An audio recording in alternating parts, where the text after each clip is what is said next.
Hello dear friend, इस video में हम क्वेश्चन डिस्कस करेंगे यूपी पीजीटी फिजिक्स 2016 का सॉल्यूशन और एक लास्ट पार्ट होगा पार्ट 12 जिसमें क्वेश्चन नंबर 111 से 125 डिस्कस किए जाएंगे।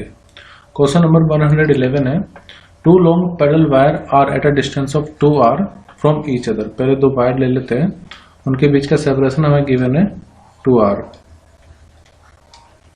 If current I and 2I flow through them in opposite direction, अभी अपोजिट डायरेक्शन में बोल रहा है तो एक ऊपर और एक नीचे, ठीक है।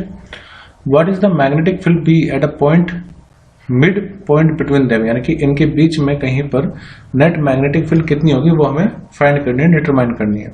तो इसमें हमें फाइंड करने के लिए दो कंसेप्ट सीखने पड़ेंगे। पहला, अगर कोई इन्फिनेटली लॉन्ग स्ट्रेट वायर है तो किसी r सेपरेशन पर उसका जो मैग्नेटिक फील्ड का फॉर्मूला होता है वो होता है म्यू नॉट करंट अपॉन में 2 पाई और जो भी डिस्टेंस है सेपरेशन r, ठीक है। इसके अलावा हमें पता होना चाहिए right hand thumb rule. Right hand thumb rule ये क्या होता है कि अगर मान लीजिए आपका जो राइट हैंड का थंब है अगर वो इंडिकेट करे डायरेक्शन ऑफ द करंट, यानी कि I को अगर वो रिप्रेजेंट कर रहा है, I के डायरेक्शन को रिप्रेजेंट कर रहा है, तो आपकी जो कर्ल्ड फिंगर होंगी, कर्ल्ड फिंगर वो रिप्रेजेंट करेगी डायरेक्शन ऑफ मैग्नेटिक फील्ड को, ठीक है, बी वेक्टर को। फिलहाल अगर हम ये दो वायर है फर्स्ट और सेकंड, अगर हम फर्स्ट वायर की बात करें तो राइट हैंड थंब रूल का इस्तेमाल करके हमारा थंब ऊपर जाएगा तो हमारी जो कर्ल फिंगर होगी वो इस पॉइंट पर हमें देखनी है कहाँ जा रही है। तो जो कर्ल फिंगर होगी इस पॉइंट पर वो जाएगी अंदर की तरफ, यानी कि फर्स्ट वाले वायर की जो मैग्नेटिक फील्ड होगी, मैं इस पॉइंट को P मान लेता हूँ, वो अंदर की तरफ होगी, यानी कि इनवर्ड होगी। और इनवर्ड साइन को हम क्रॉस से भी डिनोट करते हैं। और B1 का जो मैग्नीट्यूड होगा मैग्नेटिक फील्ड का वो रहेगा म्यू नॉट। करंट कितना है इसमें, देखो ये फॉर्मूला में अप्लाई करें, म्यू नॉट करंट है इसमें फर्स्ट वाले वायर में, एक में I जा रहा है और एक में 2I जा रहा है, और हम सेपरेशन लेंगे यहाँ से यहाँ तक का, तो वो R होगा क्योंकि मिड पॉइंट पर फाइंड कर रहे हैं ना, और ये भी R होगा। और करंट कितना फ्लो कर रहा है 2I, तो यहाँ पर ये 2I रहेगा, करंट कितना 2I। तो फर्स्ट वाले वायर के लिए म्यू नॉट करंट है इसमें I अपॉन में 2 पाई सेपरेशन बिटवीन पॉइंट P और वायर वो है R, तो यहाँ पर हम लेंगे R। तो B1 वैल्यू ये अंदर की तरफ होगा, तो क्रॉस में लगा रहा हूँ, मतलब अंदर की तरफ है। अब सेकंड केस के लिए अगर हम मैग्नेटिक फील्ड देखें सेकंड वाले वायर के लिए, तो म्यू नॉट इसमें जो करंट है वो है 2I अपॉन में 2 पाई सेपरेशन तो इक्वल ही होगा, P पॉइंट से लेकर के वायर तक का वो R रहेगा। लेकिन इसकी जो मैग्नेटिक फील्ड आएगी इस पॉइंट पर, अब हमें थंब करना पड़ेगा नीचे और हम देख रहे हैं इस तरफ, तो वो भी अंदर की तरफ ही आएगी, यानी कि वो भी इनवर्ड ही होगी। इनवर्ड मतलब इनटू द स्क्रीन। अब क्योंकि दोनों ही मैग्नेटिक फील्ड सेम डायरेक्शन में है, यानी कि दोनों ही इनवर्ड है, तो जो नेट मैग्नेटिक फील्ड होगी, जब दो वेक्टर सेम डायरेक्शन में तो उनको डायरेक्टली हम ऐड कर लेते हैं, दोनों ही मैग्नेटिक फील्ड सेम डायरेक्शन में, तो इसलिए नेट मैग्नेटिक फील्ड इन दोनों का एडिशन होगा, यानी कि म्यू नॉट I अपॉन में 2 पाई R को हम ऐड करेंगे mu naught twice I upon में 2 पाई R के। सो बी नेट कितना हो जाएगा, नेट मैग्नेटिक फील्ड होगी यहाँ पर म्यू नॉट I अपॉन में 2 पाई R इंटू में 3, तो 3 अपॉन 2 भी कह सकते हैं। तो इसमें 3 आ रहा है, नीचे 2 नहीं है तो ये नहीं होगा, यहाँ पर 3 भी नहीं है, यहाँ पर 3 नहीं, option B will be right answer. Next है आपको बताना है कि एनपीएन ट्रांजिस्टर का सिंबल कौन सा है। देखो जब भी हम ट्रांजिस्टर बनाते हैं, एनपीएन ट्रांजिस्टर बनाते हैं, तो जो एरो होता है पहले तो आपको वो पता होना चाहिए, और एरो किस पर होता है, तो एक होता है एमीटर, कलेक्टर और बेस।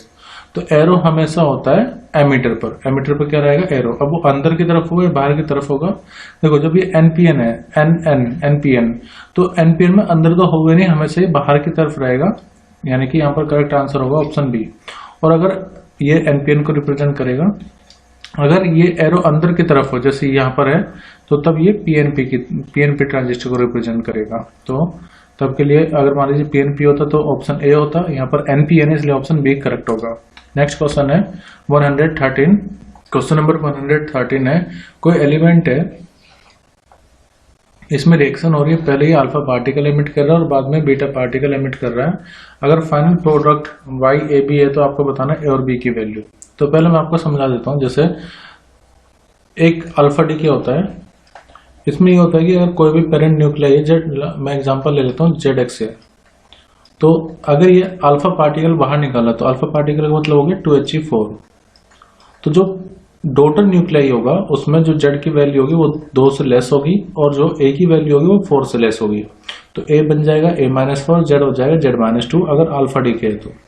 इसके अलावा बीटा डीके, अब बीटा दो तरह के होते हैं, बीटा नेगेटिव और बीटा पॉजिटिव। दोनों में क्या फर्क होता है मैं आपको भी बताता हूँ। तो बीटा नेगेटिव डीके में जैसे पेरेंट न्यूक्लियाई अगर ZX है तो एक इलेक्ट्रॉन -1 0 ये पार्टिकल निकलेगा और इसके साथ जो नया टोटल न्यूक्लियाई होगा उसमें, अब देखो यहाँ पर ये E इलेक्ट्रॉन पे चार्ज होता है -1, तो हम इसको ऐसे लिखते हैं E0 -1। तो ये क्या है, बीटा नेगेटिव पार्टिकल है, ठीक है। ये क्या है, बीटा नेगेटिव डीके को रिप्रेजेंट कर रहा है और बीटा नेगेटिव डीके है ये। अब यहाँ पर जो ए की वैल्यू होगी वो चेंज नहीं होगी, लेकिन यहाँ पर हमें लिखना होगा Z+1 ताकि Z+1 -1 Z हो जाए। तो बीटा डीके में क्या होगा, इलेक्ट्रॉन निकलेगा और इलेक्ट्रॉन के साथ निकलता है, जब भी बीटा नेगेटिव डीके होगा तो उसके साथ एंटी न्यूट्रिनो बाहर निकलेगा। बीटा पॉजिटिव डीके में ये होगा कि मान लीजिए ZX से है, यहाँ पर E ये +1 आ जाएगा बस, बाकी सब चीजें ऐसी रहेंगी। अब यहाँ पर A तो चेंज नहीं होगा, यहाँ पर हमें लिखना होगा Z-1, यानी कि बीटा पॉजिटिव डीके में एक और चीज, पॉजिट्रॉन के साथ यहाँ पर एक न्यूट्रिनो निकलेगा, यहाँ पर एंटी न्यूट्रिनो, यहाँ पर न्यूट्रिनो। अब फिलहाल इसने ये नहीं बोला कि बीटा नेगेटिव है या बीटा पॉजिटिव है, बीटा डीके बोला है। और मेरे ख्याल से ऊपर बीटा पावर अगर -1 है तो बीटा नेगेटिव हम इसको कंसिडर करके चलेंगे। अगर सिर्फ बीटा डीके होता तो हम उसमें ये वाले ही बीटा नेगेटिव को ही कंसिडर करते हैं। फिलहाल हमारे पास एलिमेंट है X84202 और पहले रिएक्शन में क्या हो रहा है, अल्फा डीके, यानी कि यहाँ पर 2He4 निकलेगा, ये अल्फा पार्टिकल हो गया प्लस इसके साथ जो अब पेरेंट न्यूक्लियाई आएगा, लेट मैं इसको मान लेता हूँ Z, ठीक है। और Z में ये होगा, देखो मैंने आपको बताया जो एटॉमिक मास नंबर है वो 4 से कम होगा, Z की वैल्यू 2 से कम होगी। तो यहाँ पर 84 में से 2 जाएगा तो हमें मिलेगा 82 और 202 में से 4 माइनस करोगे तो 198। अब ये हो गया हमारा डॉटर न्यूक्लियाई। लेकिन सेकंड केस में जब बीटा नेगेटिव डीके हो रहा होगा, ये तो होगा अल्फा डीके, अब होगा बीटा नेगेटिव डीके। तो बीटा नेगेटिव डीके में जो यहाँ पर डॉटर न्यूक्लियाई था वो हो जाएगा पेरेंट, तो Z82 198। बीटा नेगेटिव डीके करवाना है तो हमें मिलेगा E-1 0 और उसके साथ एंटी न्यूट्रिनो, और यहाँ पर जो एलिमेंट आएगा मैं वो हमें YA भी दे रखा है, मैं A और B की वैल्यू क्या लिखूंगा वो देखते हैं। देखो 198 है तो ये तो वैल्यू चेंज नहीं होगी, बीटा नेगेटिव डीके में A सेम रहता है, Z की वैल्यू 1 से इंक्रीज हो जाती है। तो 82 की जगह कितना हो जाएगा 83, यानी कि A की वैल्यू होनी चाहिए 83 कंपेयर करेंगे और B की वैल्यू होनी चाहिए 198। तो इस हिसाब से ऑप्शन बी करेक्ट होगा। नेक्स्ट क्वेश्चन है which of the following is incorrect. 4 statement है, इनमें से कौन सी इनकरेक्ट है ये बताना है। न्यूट्रल पाई मेसोन डिसइंटीग्रेट इनटू 2 फोटोन, तो ये स्टेटमेंट बिल्कुल सही है। Average life of positive and negative pi meson is about 10⁻⁸ second, तो ये भी मतलब सही है क्योंकि एवरेज लाइफ बहुत कम होती है। फिर mass of neutral pi meson is 264 times mass of electron, तो 264 टाइम्स ही होता है। लेकिन positive pi meson is a stable particle, तो स्टेबल नहीं होगा। आप देखो एवरेज हाफ लाइफ ही कितनी कम है, तो स्टेबल तो नहीं होगा, तो इसलिए करेक्ट आंसर होगा ऑप्शन डी। ये स्टेटमेंट इनकरेक्ट है इसलिए। नेक्स्ट है Newton's formula for the focal length of thin lenses. इसको समझाता हूँ पहले मैं। देखो न्यूटन्स फॉर्मूला मान लीजिए x डिस्टेंस है ऑब्जेक्ट का जब फोकल लेंथ है f, और x डिस्टेंस है ऑब्जेक्ट का जब फोकल लेंथ है f डैश। तो होता है कि इनमें जो x इंटू एक्स डैश होगा वो f इंटू एफ डैश के इक्वल होगा, यानी कि डिस्टेंस का जो प्रोडक्ट है वो रेस्पेक्टिव जो फोकल लेंथ है उनके प्रोडक्ट के इक्वल होता है। तो करेक्ट आंसर होगा ऑप्शन बी। क्वेश्चन नंबर 116 है a prism of angle 60 degree, मतलब ये एंगल ऑफ प्रिज्म है जिसका मिनिमम डेविएशन हमें 30 डिग्री गिवन है। तो एंगल ऑफ प्रिज्म हमें पता है 60 डिग्री, डेल्टा मिनिमम पता है 30 डिग्री। पूछा है कि what is the refractive index of the prism. देखो जब भी मिनिमम डेविएशन की बात आए तो रिफ्रैक्टिव इंडेक्स का फॉर्मूला होता है sine a plus delta minimum upon में 2 डिवाइड में साइन a अपॉन में 2। तो सब वैल्यू पुट करेंगे, म्यू निकालेंगे, mu equal to sine angle of prism 60 plus minimum deviation 30 upon में 2 divided by sine angle of prism कितना है 60 अपॉन में 2। तो म्यू इक्वल टू साइन ये 6 3 9 यानी कि 90 अपॉन 2 45 डिग्री आएगा डिवाइड बाय साइन 30 डिग्री। अब साइन 45 डिग्री की वैल्यू कितनी होती है 1 अपॉन में √2 और साइन 30 डिग्री की वैल्यू होती है 1 अपॉन में 2। तो म्यू इक्वल टू कितना आएगा 2/√2, या फिर इसको आप √2 भी लिख सकते हैं। तो रिफ्रैक्टिव इंडेक्स की वैल्यू कितनी आएगी √2, यानी कि ऑप्शन बी करेक्ट होगा। जब भी मिनिमम डेविएशन की बात आए तो angle of prism, minimum deviation और रिफ्रैक्टिव इंडेक्स के लिए फॉर्मूला में अप्लाई करना होता है। नेक्स्ट क्वेश्चन है, इफ ए क्रॉस बी का मैग्नीट्यूड ए डॉट बी के इक्वल है तो ए और बी के बीच में एंगल कितना होगा। देखो ये ए क्रॉस बी का मतलब क्रॉस प्रोडक्ट, और जब भी क्रॉस प्रोडक्ट होता है तो ए बी साइन थीटा हम लेते हैं और इसकी डायरेक्शन आती है perpendicular to A and B. और अगर ए डॉट बी है तो इसको बोलते हैं डॉट प्रोडक्ट, और डॉट प्रोडक्ट में होता है ए बी कोस थीटा। जब भी डॉट प्रोडक्ट करते हैं तो एक स्केलर क्वांटिटी में मिलती है, जब क्रॉस प्रोडक्ट करते हैं तो वेक्टर क्वांटिटी मिलती है, इसलिए यहाँ पर मोड लगा दिया गया है। तो ए क्रॉस बी का मोड मतलब ए बी साइन थीटा, ये बराबर किसके ए डॉट बी का मतलब ए बी कोस थीटा। तो हमें ए और बी के बीच का एंगल फाइंड करना है, ए बी से कैंसिल, तो साइन थीटा की वैल्यू कोस थीटा के इक्वल आ गई है। ये कब होता है, जब एंगल, देखो साइन थीटा अपन कोस थीटा को आप क्या लिख सकते हैं टेन थीटा, और ये वैल्यू हो जाएगी 1। किस एंगल पर टेन थीटा की वैल्यू 1 होती है, तो वो होती है 45 डिग्री पर, यानी कि π/4 पर। ठीक है, लेकिन यहाँ पर थोड़ा सा मिसप्रिंटिंग है। एक्चुअली जो एक्चुअल क्वेश्चन था उसमें ये गिवन था कि ए क्रॉस बी का मैग्नीट्यूड सिर्फ ए बी के इक्वल है। ठीक है, वहां पर ए डॉट बी नहीं था, यहाँ पर मिसप्रिंटिंग है। तो ए क्रॉस बी का मतलब हो गया ए बी साइन थीटा, उसके लिए भी हम सॉल्व कर देते हैं। जब ए क्रॉस बी ए बी के इक्वल है तो ए बी साइन थीटा, और ये किसके सिर्फ ए बी, तो ए बी से ए बी हटा दो, ए बी से ए बी चले जाएगा, तो साइन थीटा की वैल्यू कितनी आएगी 1। किस एंगल पर थीटा की साइन थीटा की वैल्यू 1 होती है, तो थीटा होना चाहिए 90 डिग्री, यानी कि π/2। तो जो ओरिजिनल क्वेश्चन है वो ये है कि ए क्रॉस बी की वैल्यू, ये हिंदी में ठीक दे रखा है, ए बी के इक्वल है, तो थीटा की वैल्यू कितनी हो जाएगी 90 डिग्री, यानी कि π/2 रेडियन। नेक्स्ट है Boolean expression for AND gate क्या होगा। तो एंड गेट में दो इनपुट हम लेंगे ए डॉट बी, और जो आउटपुट होगा वो उन दोनों का प्रोडक्ट होता है, यानी कि ए डॉट बी। तो करेक्ट आंसर होगा option 2 y equal to A dot B. देखो ए प्लस बी रिप्रेजेंट करता है और गेट को, यहाँ पर ए प्लस बी का बार है तो ये नॉर गेट को रिप्रेजेंट कर रहा होगा, ए डॉट बी का बार रिप्रेजेंट करता है नैंड गेट को। नेक्स्ट है, आपसे पूछा कि वी नोट और वी में क्या रिलेशन है, ऑर्बिटल स्पीड और ऑर्बिटल एस्केप स्पीड में क्या रिलेशन है। तो देखो ऑर्बिटल स्पीड का फॉर्मूला होता है √g इंटू में RE, और स्केप स्पीड की वैल्यू मतलब फॉर्मूला होता है ट्वाइस g RE, और अर्थ के लिए स्केप स्पीड होती है 11.2 किलोमीटर पर सेकेंड। फिलहाल हमें दोनों में रिलेशन बताना है, तो देखो v स्केप इक्वल टू हम लिख सकते हैं √2 को बाहर निकालें अगर, तो ये हो जाए √g RE, तो v स्केप इक्वल टू हो जाए √2 टाइम्स v ऑर्बिटल के। तो करेक्ट आंसर होगा ऑप्शन ए।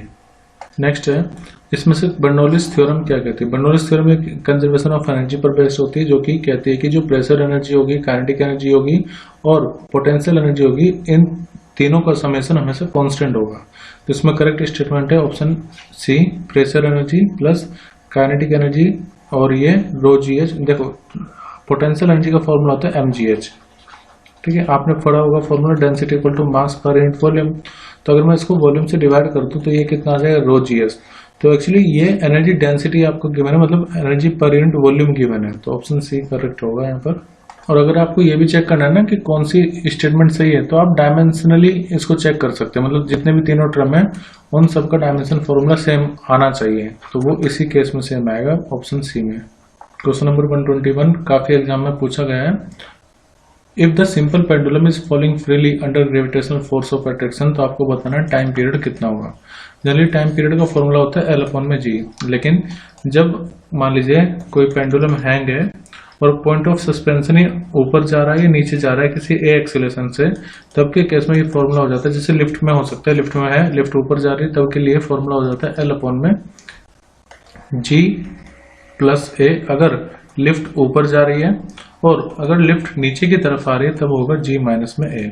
फिलहाल ये हो रहा है, ये डाउनवर्ड के लिए फिलहाल फ्री फॉल हो रहा है, तो हम डाउनवर्ड का इस्तेमाल करेंगे क्योंकि फ्री फॉल तो नीचे की तरफ ही होगा। अब जब फ्री फॉल होगा तो फ्री फॉल में जो एक्सेलरेशन होगा लिफ्ट का वो g के इक्वल हो जाएगा, तो g माइनस a की वैल्यू कितनी हो जाएगी 0, तो t इक्वल टू 2π√L/0, 1/0 कितना इन्फिनिटी। तो जो टाइम पीरियड होगा वो आएगा ऑप्शन सी, यानी कि इन्फिनाइट। नेक्स्ट है, इनमें से आपको बताना है कि कौन सी ऐसी फिजिकल क्वांटिटीज हैं दो जिनकी सेम यूनिट होगी। तो आप या तो डायमेंशनली से भी चेक कर सकते हैं, डायमेंशन फॉर्मूला निकाल के डायमेंशन फॉर्मूला सेम होगा तो यूनिट भी सेम होती है। डायरेक्टली भी देख सकते हैं, जैसे देखो वर्क डन तो फोर्स इंटू डिस्प्लेसमेंट के इक्वल होती है। जाहिर सी बात है, जब work done force into displacement के इक्वल है तो दोनों की फिजिकल क्वांटिटी मतलब सेम यूनिट तो नहीं होगी। फोर्स की यूनिट क्या होती है? फोर्स होता है मास इंटू एक्सेलरेशन, यानी कि किलोग्राम मीटर पर सेकंड स्क्वायर। जबकि वर्क डन की जो यूनिट आएगी वो फोर्स इंटू डिस्प्लेसमेंट है, यानी कि किलोग्राम मीटर स्क्वायर पर सेकंड स्क्वायर। प्रेशर और स्ट्रेस की बात करें तो देखो, प्रेशर फोर्स अपॉन एरिया होता है, स्ट्रेस भी फोर्स अपॉन एरिया होता है। तो जब दोनों ही फोर्स अपॉन एरिया के इक्वल है तो जाहिर सी बात है दोनों की सेम यूनिट होगी, तो यही आंसर अपना करेक्ट होगा। यूनिट क्या होगी ये देख लेते हैं। पावर देखो, फोर्स की होती है किलोग्राम मीटर पर सेकंड स्क्वायर, इसको डिवाइड कर रहे हैं हम एरिया के स्क्वायर, मतलब एरिया से मीटर स्क्वायर से, so it will be equal to kilogram metre inverse second minus 2। तो ऑप्शन बी ही यहाँ पर करेक्ट है। प्रेशर स्ट्रेन तो डायमेंशनलेस होता है, यूनिट लेस होता है, तो इक्वल होगी नहीं। प्रेशर और वॉल्यूम भी सेम नहीं होगा, तो करेक्ट आंसर ऑप्शन बी ही होगा। नेक्स्ट क्वेश्चन है, आपको बताना है कि डायमेंशन कितना होगा ए का वंडर वाल इक्वेशन में। तो वंडर वाल इक्वेशन होती है प्रेशर प्लस में ए अपॉन में वी का स्क्वायर इंटू में V minus n b equal to n R T, और यहाँ पर भी n का स्क्वायर आएगा। n तो जस्ट एक नंबर है तो उसका कोई डायमेंशन फॉर्मूला होगा नहीं। हमें a का डायमेंशन फॉर्मूला निकालना, तो a का dimension formula according to principle of homogeneity हम सेम फिजिकल क्वांटिटी को सेम फिजिकल क्वांटिटी में ही ऐड कर सकते हैं। तो डायमेंशन फॉर्मूला प्रेशर का रहेगा a अपॉन वी स्क्वायर के डायमेंशन फॉर्मूला के इक्वल। हमें तो a का निकालना, so it will be equal to pressure into में v का स्क्वायर। प्रेशर क्या होता है? प्रेशर होता है फोर्स अपॉन में एरिया इंटू में v का स्क्वायर। देखो, फोर्स का डायमेंशन फॉर्मूला होता है मास इंटू एक्सीलरेशन से mlt माइनस 2, एरिया का l का स्क्वायर, और वॉल्यूम का होता है l की पावर 3, तो ये l की पावर 6 हो जाएगा। अब यहाँ पर टोटल पावर हम चेक करेंगे तो m, देखिए l की पावर 2 ऊपर जाएगा तो 6 और 1 7 तो है, 7 में से 2 जाएगा 5, ml की पावर 5 और t की पावर माइनस 2। 5 किस में आ रहा है? इसमें, यानी कि ऑप्शन सी करेक्ट होगा। नेक्स्ट है, diameter of objective of telescope is d और वेवलेंथ है लैम्डा, तो आपको बताना है लिमिट ऑफ रिजोल्यूशन का क्या फॉर्मूला होगा। तो डायरेक्ट फॉर्मूला बेस्ड क्वेश्चन है। लिमिट ऑफ रिजोल्यूशन का फॉर्मूला होता है 1.22 लैम्डा अपॉन में d, यानी कि ऑप्शन ए राइट होगा यहाँ पर। नेक्स्ट है, जब दो लेंस कॉन्टेक्ट में है तो कंडीशन फॉर एक्रोमेटिज्म क्या होती है? तो कंडीशन फॉर एक्रोमेटिज्म हमें बताना है, तो कंडीशन होती है ओमेगा 1 अपॉन में f1 equal to omega 2 upon में f2 इक्वल टू 0, या इसी को आप ऐसे भी कह सकते हैं omega 1 upon f1 equal to minus omega 2 upon में f2, या फिर omega 1 f2 equal to minus omega 1 f1। तो एक ही कंडीशन हो गई, एक ही कंडीशन हो गई। फिलहाल तो ऑप्शन सी करेक्ट होगा। अगर हम यहाँ पर देखें तो ओमेगा 1 अपॉन में f1, यहाँ पर माइनस आना चाहिए तब ये ठीक होता। फिर यहाँ पर ओमेगा 1 f1 है, f2 होता और यहाँ पर f1 होता तो ये ठीक हो जाता, और विद नेगेटिव साइन भी होना चाहिए था जैसे यहाँ पर है, तो f2 यहाँ पर होना चाहिए था और यहाँ पर f1। तो फिलहाल तो करेक्ट रिलेशन यही होगा ऑप्शन सी वाला, omega 1 upon f1 plus omega 2 upon f2 equal to 0।